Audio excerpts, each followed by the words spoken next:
Magluluto tayo ngayon ng patulan na may miswa. Gumawa tayo ng video nung isang araw. Napakahirap naman mag-edit. Tapos nung tapos na, i-upload ko na sana.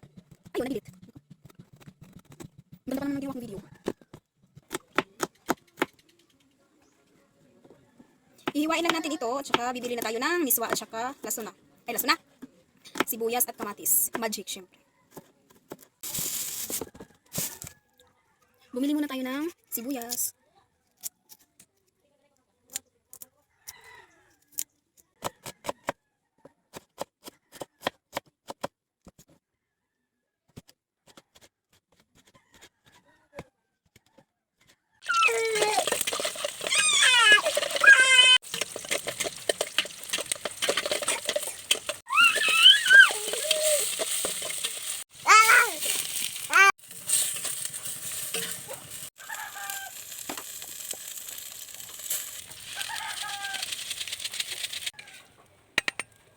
Ayan, luto na siya.